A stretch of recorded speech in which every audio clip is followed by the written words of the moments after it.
Halo anak-anak kelas 12, semangat pagi. Bagaimana kabar kalian hari ini anak-anak? Semoga tetap sehat selalu ya. Semoga kalian tetap sehat di masa pandemi ini.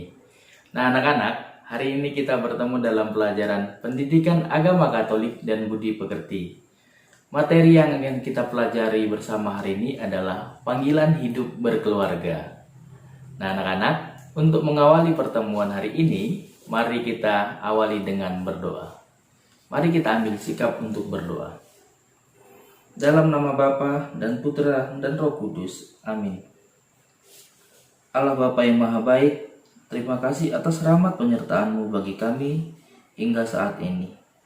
Tuntunlah kami dalam kegiatan belajar ini agar kami dapat memahami makna dan hakikat keluarga. Semoga kami semakin mencintai seluruh anggota keluarga kami sesuai kehendak-Mu. Doa ini kami sampaikan dengan perantaraan Yesus Kristus, Tuhan dan Juru Selamat kami. Amin. Dalam nama Bapa dan Putra dan Roh Kudus. Amin. Nah anak-anak, untuk lebih memahami materi ini, mari kita sama-sama menyaksikan video berikut ini ya.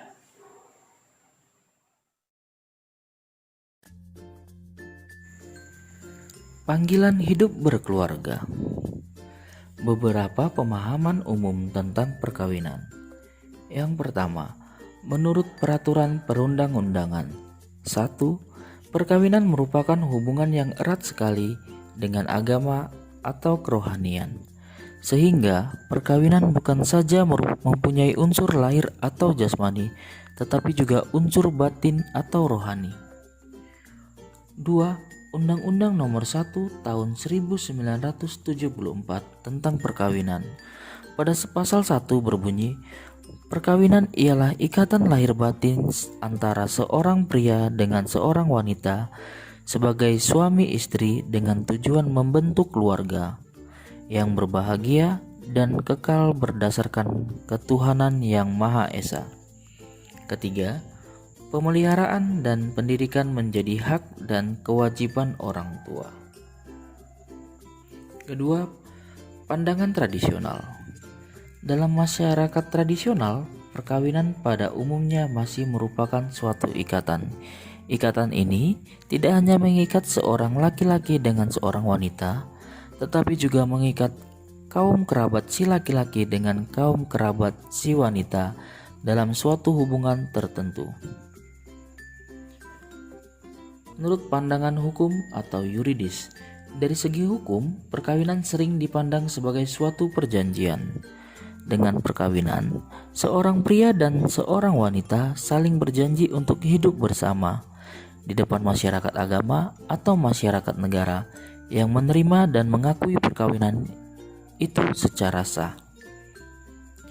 Menurut pandangan sosiologi, secara sosiologi, perkawinan merupakan suatu persekutuan hidup yang mempunyai bentuk, tujuan, dan hubungan yang khusus antar anggota. Dalam lingkungan hidup ini, suami dan istri dapat mencapai kesempurnaan atau kepenuhannya sebagai manusia, sebagai bapak, dan sebagai ibu. Pandangan antropologis. Perkawinan dapat pula dilihat sebagai suatu persekutuan cinta. Pada umumnya, hidup perkawinan dimulai dengan cinta. Ia dan akan berkembang atas dasar cinta. Seluruh kehidupan bersama sebagai suami istri didasarkan dan diresapi seluruhnya oleh cinta. Ajaran kitab suci tentang perkawinan. Nah, pada bagian ini, anak-anak dapat membuka Alkitabnya pada Injil Matius bab 19 ayat 1 sampai 6. Nah, berdasarkan bacaan Injil Matius bab 19 ayat 1 sampai dengan 6, kita dapat menemukan beberapa pesan penting berikut.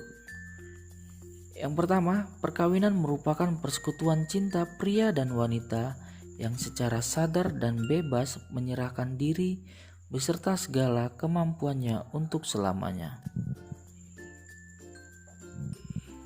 Kedua, Tuhan menghendaki agar kesatuan antara suami dan istri tidak terceraikan. karena perkawinan merupakan tanda kesetiaan Allah kepada manusia dan kesetiaan Kristus kepada gerejanya, atau dengan kata lain, menjadi tanda kesetiaan cinta Allah kepada setiap orang.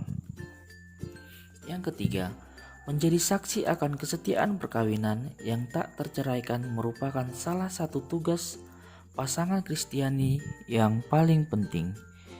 Jika pasangan suami istri dan anak-anak hidup dalam kasih yang total, maka keluarga menjadi gambaran nyata sebuah gereja. Sehingga tepatlah jika keluarga itu disebut sebagai gereja kecil atau eklesia domestika. Dengan menerapkan kasih seperti teladan Kristus, keluarga turut mengambil bagian di dalam hidup dan misi gereja dalam membangun kerajaan Allah. Ajaran gereja tentang perkawinan dan keluarga. Arti dan makna keluarga. Keluarga adalah sekolah kemanusiaan yang kaya, supaya kehidupan dan perutusan keluarga dapat mencapai kepenuhan, dituntut komunikasi batin yang baik dan ikhlas dalam pendidikan anak. Tugas dan tanggung jawab suami atau bapak. Pertama, sebagai kepala keluarga. Sebagai kepala keluarga, suami harus memberi nafkah lahir batin kepada istri dan keluarganya. Kedua, sebagai partner istri. Perkawinan modern menuntut pola hidup partnership. Suami hendaknya menjadi partner dari istrinya. Ketiga, suami sebagai pendidik. Orang sering berpikir dan melemparkan tugas mendidik anak-anak pada istri atau ibu. Padahal, anak-anak tetap memerlukan sosok ayah dalam pertumbuhan diri dan pribadi mereka. Tugas dan tanggung jawab seorang istri atau ibu. Pertama, istri sebagai hati dalam keluarga. Kalau suami adalah kepala keluarga, maka istri adalah ibu keluarga yang berperan sebagai hati dalam keluarga. Yang kedua, istri sebagai partner dari suami. Sebagai partner, istri dapat membantu suami dalam tugas dan karirnya. Bantuan yang dimaksud di sini lebih dalam arti memberi sumbang saran dan memberi dukungan moral. Ketiga, istri sebagai pendidik. Istri atau ibu merupakan pendidik yang pertama dan utama dari anak-anaknya. Ungkapan surga berada di bawah telapak kaki ibu dapat berarti bahwa ibu adalah seorang pendidik yang ulung. Kewajiban anak-anak terhadap orang tua. Kewajiban anak-anak terhadap orang tua tidaklah statis, dipengaruhi oleh situasi dan kondisi. Yang kedua, semakin hari anak hendaknya semakin dewasa. Yang ketiga, mengasihi orang tua. Yang keempat, bersikap dan berperilaku penuh syukur. Yang kelima, bersikap dan berperilaku hormat kepada orang tua. Membina hubungan kakak adik.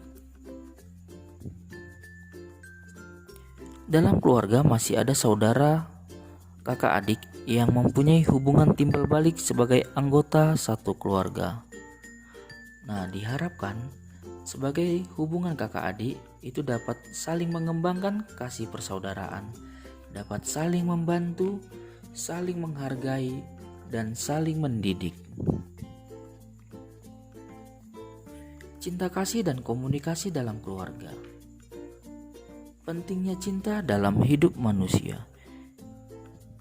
Kita bisa hidup dan berkembang sebagai manusia karena cinta dan karena perhatian dan cinta yang kita terima dan alami dari orang lain, dan karena cinta yang kita berikan kepada orang lain.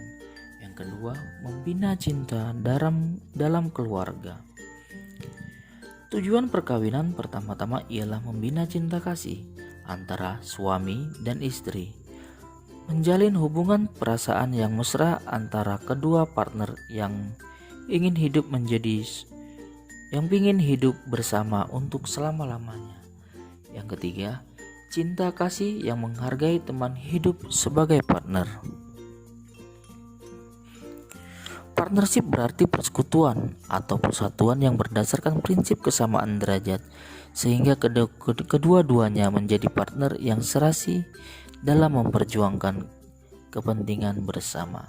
Keempat, cinta kasih yang menyerahkan dirinya sendiri.